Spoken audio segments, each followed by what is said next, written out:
ছেলের জন্মদিন উপলক্ষে স্বেচ্ছায় রক্তদান শিবির ও বস্ত্র বিতরণ অনুষ্ঠানের আয়োজন করেছিলেন সুমন রায়। জন্মদিনের অনুষ্ঠানে প্রতি বছরই এভাবেই পালন করেন তিনি। আজ মোট 51 জন রক্তদাতা স্বেচ্ছায় রক্তদান করেন। সেই সঙ্গে প্রায় 150 জন দুস্থ ব্যক্তিকে পুজোর উপলক্ষে শাড়ি প্রদান করা হয়। এই উদ্যোগকে সাধুবাদ জানিয়েছেন এলাকার বিশিষ্টজনেরা। পাশাপাশি দেবগ্রাম কাটোয়া মোড়ে ব্যবসায়ীগণের উদ্যোগে এবং এমার্জেন্সি ব্লাড সার্ভিস ও আদর্শ যুব ফাউন্ডেশনের সহযোগিতায় একটি রক্তদান শিবিরের অনুষ্ঠিত হয়। এই রক্তদান শিবিরে মোট 43 জন রক্তদাতা রক্তদান করেন। ছেলের জন্মদিন উপলক্ষে রক্তদান শিবির নিয়ে কি বলছেন সুমন রায়, এমার্জেন্সি ব্লাড সার্ভিসের অন্যতম সদস্য ওসমান গনি খান, শুনুন।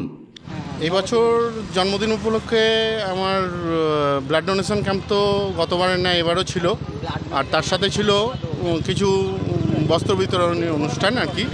কিছু মানুষকে দুর্গাপুজো উপলক্ষে বস্ত্র বিতরণ করা হয়। কতজনকে বস্ত্র বিতরণ করলেন? আনুমানিক 150 জন। এখনো পর্যন্ত কতজন রক্তদাতা রক্তদান? এখনও পর্যন্ত 40 জন রক্ত অলরেডি দিয়েছেন, বাকি আরও আছে। আশা করছি 50 ক্রস করব। এই রক্তদান সম্পর্কে কি বলবেন? আপনার ছেলের জন্মদিন উপলক্ষে করেন? হ্যাঁ, আমার ছেলের জন্মদিন উপলক্ষে প্রতিবারই ওসমান ভাইয়ের দায়িত্ব থাকে আর কি।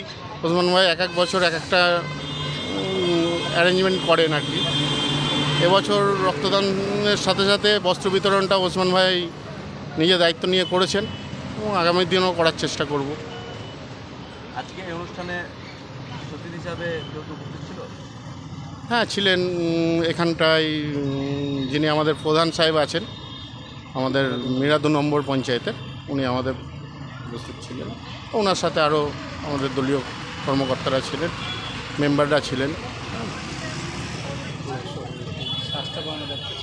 স্বাস্থ্য কর্মদক্ষ উপস্থিত ছিলেন। এর বিষয় নিয়ে এমার্জেন্সি ব্লাড সার্ভিসের যে দীর্ঘদিনের আন্দোলন, তার সফলতা, আজকের এই জন্মদিনে রক্তদান শিবির, এই বিষয়ে কি বলবেন আপনি? বিশেষ করে বর্তমানে রক্তদান বা রক্তর বিষয়টা প্রচুর চাহিদা চারিদিকে বা প্রচুর প্রয়োজন হচ্ছে। দিন দিন থ্যালাসেমিয়া পেশেন্টের বৃদ্ধি পাচ্ছে, অ্যাক্সিডেন্ট এবং সিজারের পরিমাণ বৃদ্ধি পাওয়ার দিকে, তাই আমাদের রক্তের চাহিদাটা প্রচুর হচ্ছে। সেই দিকে আমরা নজর রেখে আমাদের ইবিএস থেকে বিভিন্ন জায়গায় আমরা আগে লক্ষ্য করছি রক্তদান শিবিরটা। রক্তদান শিবিরের পাশাপাশি আমরা অনকল ব্লাড সার্ভিসটাও রাখছি। আজকের এই যে জন্মদিন উপলক্ষে রক্তদান, এ বিষয়ে কি বলবেন? আজকে এই যে জন্মদিন উপলক্ষে রক্তদান শিবির, এটা একটাই সত্যি খুব ভালো দিক।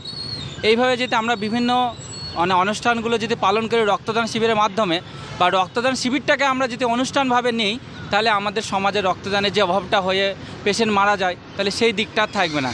তাই আপনাদেরকে অনুরোধ করব, আপনারা জন্মদিনে যেমন আমরা রক্তদান শিবির করছি, আপনারা কোনো দিন কিছু স্মরণীয় করার জন্য যদি রক্তদান শিবির হয় আপনারা করুন। আমরা সবসময় ইবিএস আছে পাশে। মানুষ তার বাড়ির বিভিন্ন অনুষ্ঠানে লক্ষ লক্ষ টাকা খরচ করে, কিন্তু এই যে রক্তদানের মতো একজন উদ্যোগ, এটা কিন্তু সকলে নিতে পারবে। এই বিষয়ে কি বার্তা দেবেন? প্রথম কথা হচ্ছে যে টাকা আর মানুষ থাকলে হয় না, মন মানসিকতা থাকতে হয়। সেই জায়গায় আমরা একটু নিজেকে শিক্ষিত, বিবেক জাগ্রত করে আমরা সমাজে যদি ছোট ছোট বিষয় নিয়ে রক্তদান শিবির করি, তাহলে আমাদের সমাজটা সুন্দর হবে। আমরা তাই বলবো যে আপনারা রক্তদান শিবিরটাকে আগে প্রাধান্য দেন। আমরা বিভিন্ন অনুষ্ঠানে বিভিন্ন পরিচালনায় রক্তদান শিবিরটা আগে প্রাধান্য দেন। আপনার নাম পরিচয়? আমার নাম হচ্ছে ওসমান গনি খান। আমি ইবিএস বা ইমার্জেন্সি ব্লাড সার্ভিস গ্রুপের একজন সাধারণ সদস্য।